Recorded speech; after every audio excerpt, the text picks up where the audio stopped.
Excuse me, sir. May I have my glasses back? Huh? Oh, yeah. Here you go. Cereza, how did you get such magical glasses? The glasses aren't magic, silly. I can see the monsters without them. Monsters? Not quite. So, has Bayonetta, I mean your mom, been fighting these big bad monsters for a long time? Mummy is a witch, and witches protect people and are very strong. When I grow up, I'll be strong too, and I'll protect my mummy.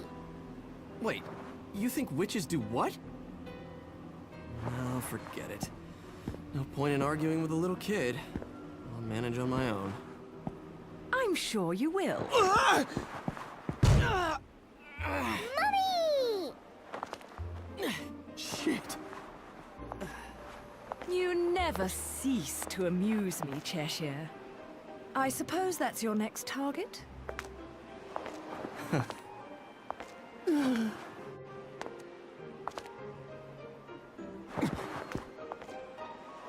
This is yours, little one.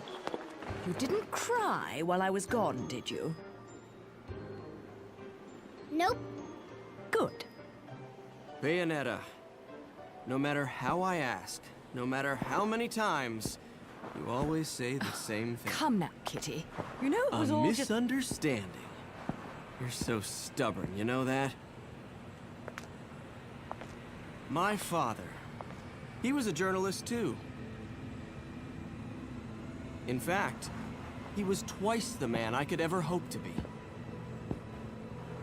He was obsessed with one case his entire career. A case so bizarre it took over his life. They could have made a movie of the details. The followers of darkness, the Umbra Witches, and their light world counterparts, the Lumen Sages, controlling everything with a power known as the Eyes of the World.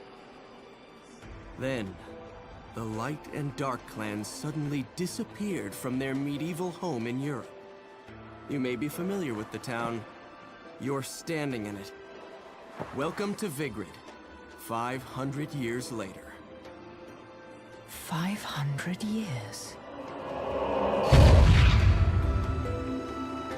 Each clan, working at the behest of the powers that be, sought to lead their fractured world towards peace. They both possessed an eye said to have the power to create history that they used to oversee the world. However, their spirit of cooperation did not last. For amongst them, a pair of young star-crossed lovers conceived a child that sent the clans on a path to ruin. The woman was thrown in jail, and the man exiled from his clan. However, the child remained with the Umbra, raised as a black sheep even amongst the darkness. Since the balance between light and dark had been lost, both clans spiraled into decay. Legend had it that the two eyes could be united to control reality itself. And this legend fueled ambition and desire, leading to a myriad of battles between the clans. In fact, it led to their mutual destruction. My father was mocked for buying such a fairy tale. However, I believed his story, and I believe it more than ever now that I've found you. The memory of the clan lingers on, despite the passing of 500 years. What on earth was my father searching for? And why did he have to die for it? I have to discover the truth with my own eyes. That's why I haven't given up my chase for it. Or you. The head of the Ithaval Group, the multinational that dominates Vigrid, recently tried to sell an enormous gemstone on the black market. If he isn't selling out in the open, it means we're going to have to acquire it by other means. And that starts by sneaking onto that jet.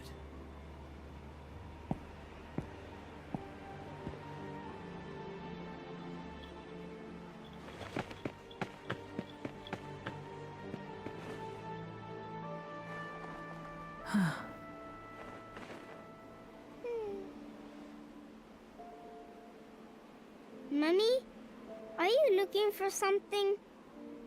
I am. How did you lose it? Little one, do you have anything you really like? Something really important to you?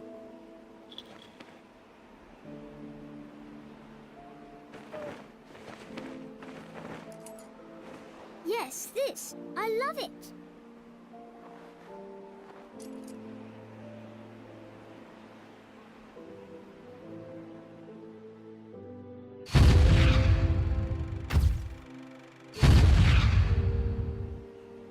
Where did you get this?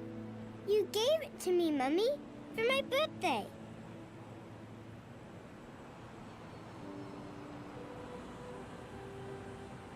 When you love something, never lose it. Understand, little one? You must keep it safe, close to your heart.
And the moral of that story is that Luke is bad.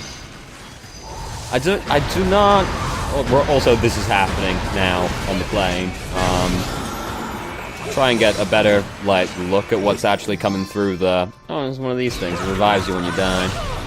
Try and get a better look at the things coming through the walls. I don't understand, Luca, at all. You killed my father, but... Oh, I don't really seem all that bothered by it, actually. We just sort of amicably chat with each other now and then. See, that's what's coming through the ship. It's Jean's Wicked Weave, so she's on the plane. You know, we'll see her later. This isn't a very long stage. Unsurprisingly, the jet isn't super huge on the inside. There's her thing. I don't understand Luca. He's just like, yeah, you know, fuck you. But also, right, so, he was selling this gem, and here's some lore. Let's get on that jet. And then, you know, he failed to get on the jet because he's bad. We'll see him again. He can improvise, it's fine. This is a very long talk about the Valkyrie military transport. Lore. All that. Alright, so let's go find Jean. She's hanging out on top of the plane because she likes to feel tall.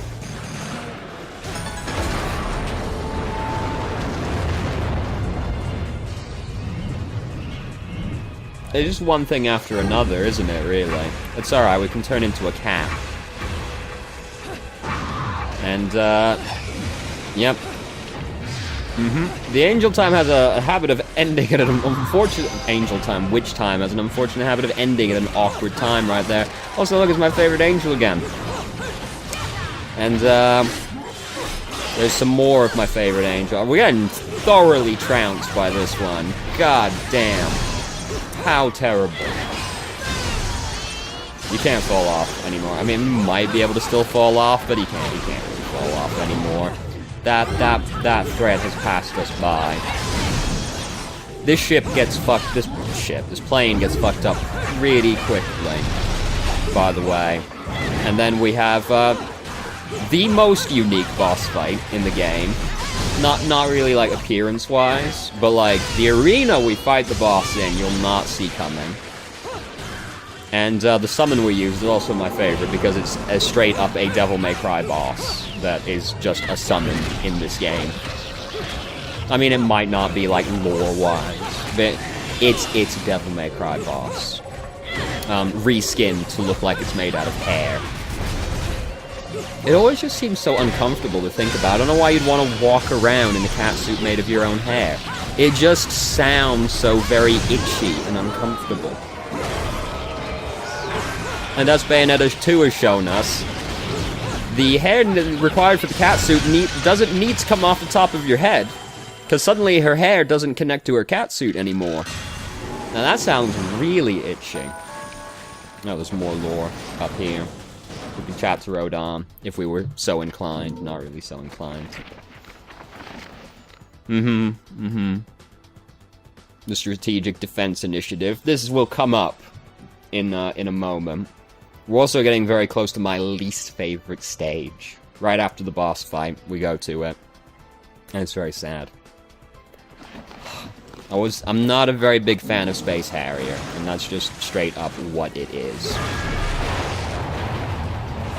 So, now we fight some of these guys out on the wing, and, well, the wing, I say. And, this is just kind of the fight. Let's not get, you know, trounced by a fucking cherub of all things as well. And that's it. You know, it doesn't really seem worth the effort, honestly, but... Back to your old self, are we?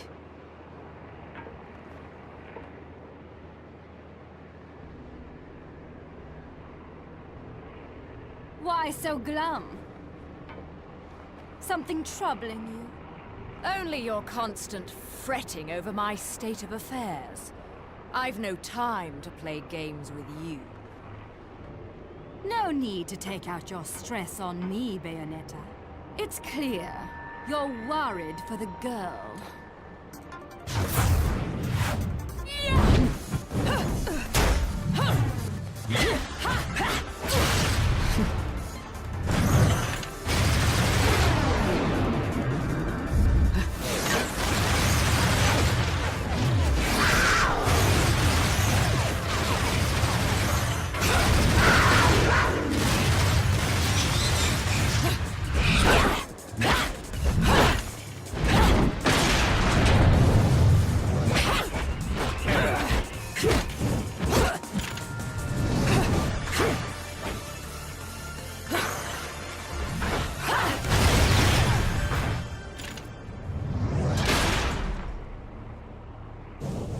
Where she is, now. My, aren't we attached to our precious little one? Do you like it when she calls you Mummy? You're absolutely delusional. If I leave her, he'll never shut up about it. And his whining is twice as irritating as anything the child could muster. You've quite the tongue when it comes to curling round the truth. And what about you? What are you hiding? Correct me if I'm wrong, but I think these might mean something to you. I've no need for worthless junk.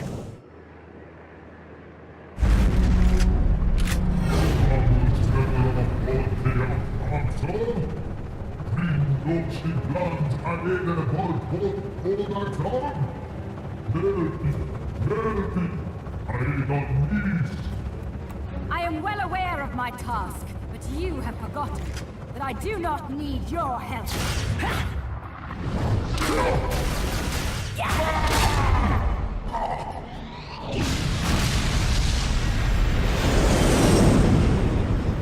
It seems your little friend is gone forever.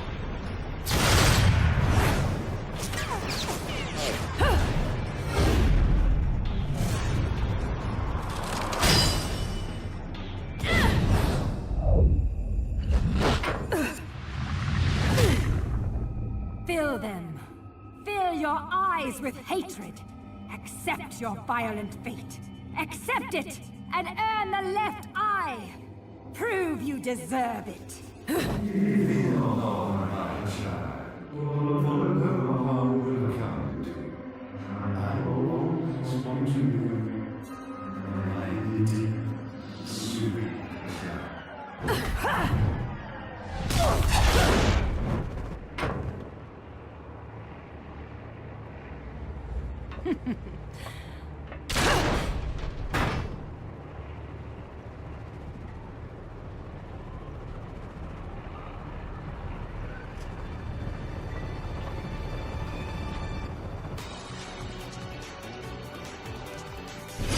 Quite like that cutscene, just because, like, yeah, I'm working for you and all that, but, like, fuck you. Kicks him off the plane, and then as he's falling off the plane, he's like, yeah, fuck you, and just shoots the plane.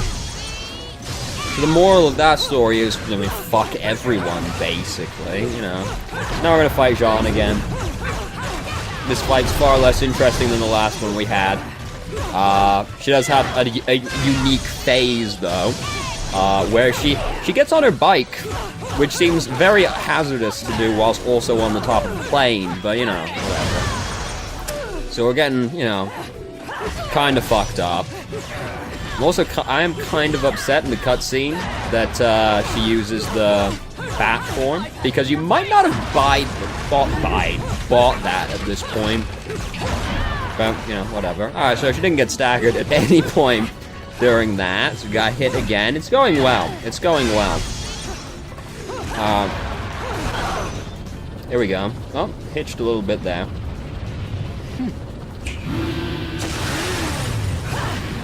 Feel your fear. Feel your fear. You know, as she starts skating around on the bike. The scariest thing about her skating around on the bike is that while you're hitting her, during which time it might suddenly end and then you get hit by the bike. As demonstrated right there.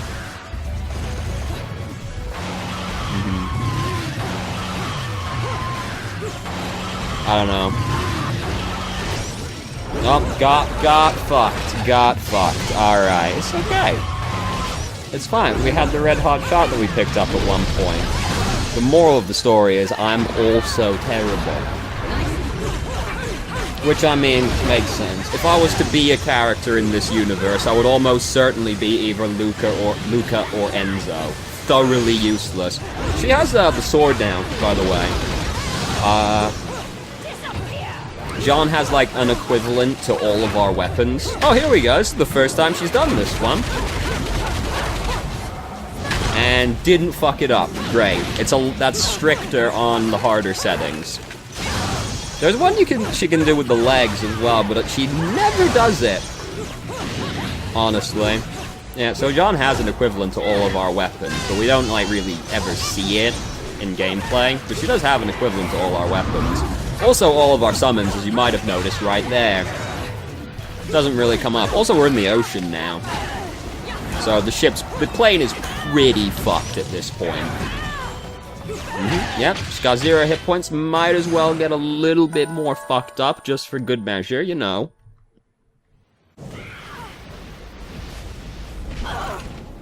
Cereza.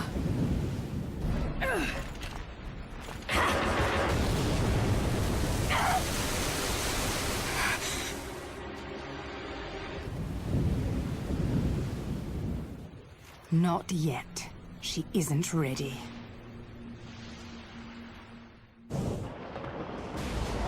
Alright, so now we're gonna go find the girl. Yeah, hopefully she hasn't been electrocuted or anything by the crashing ship. So there's, like, electrified water around. You know how it goes. You've seen the video games before. So let's read this lore right now, in the middle of the plane crashing. Don't worry about it. That's a Chaos Emerald. Now look at that's a Chaos Emerald right there. Eyes of the world, you know, gems, light, dark, whatever. This is quite long. This is quite long. Good heavens. Alright, so, let's go find the girl who has hopefully not died. Let me just break out the codex real quick and read this. I'll be right with you. Little one, where are you? Little one, can you hear me?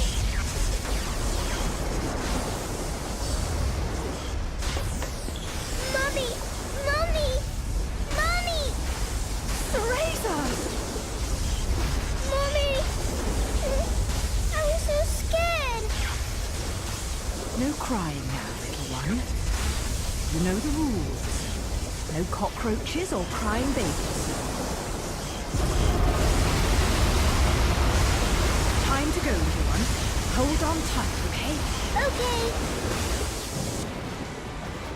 So, now we gotta do this again, with the added mechanic that we have to keep moving Cereza around.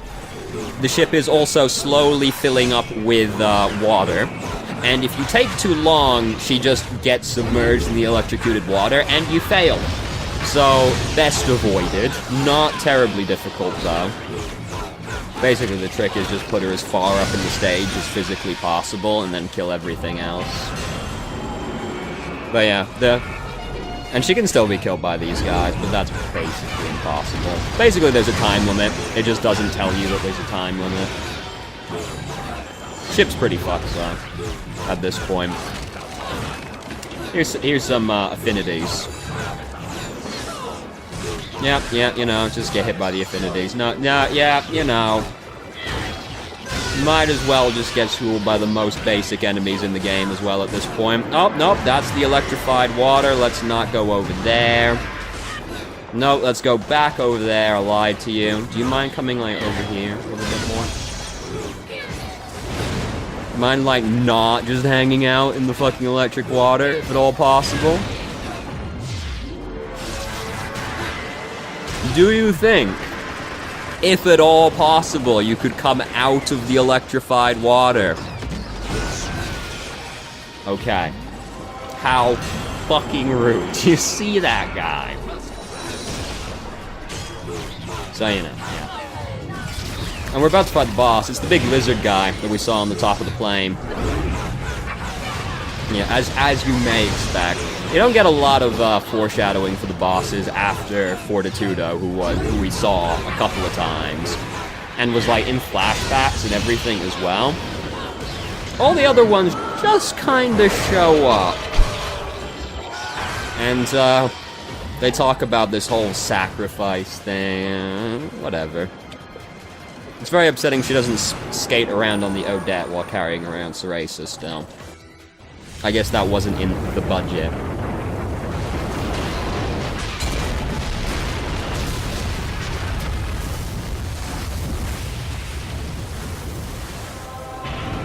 Didn't really need to turn the camera off for that one. Forgot it was that short.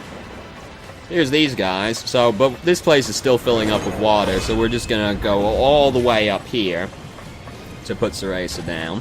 Because I have made the mistake of thinking, I'll kill him quick enough. Don't kill him quick enough, and then she just gets killed because of the water filling up.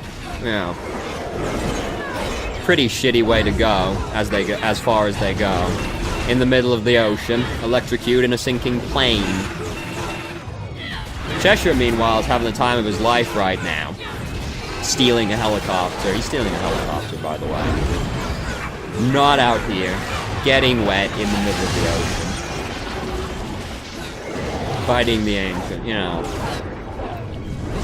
There's the water filling up, so let's get away from that so that we don't just get tagged by that and die, you know. It does fill up really slowly. But, you know, this ship has been crashing for an extremely long time, hasn't it? It took us a few minutes to even fall out of the sky just by getting shot by an angel. And now it's taken a full, like, 15 minutes to sink as well. Very well built, honestly.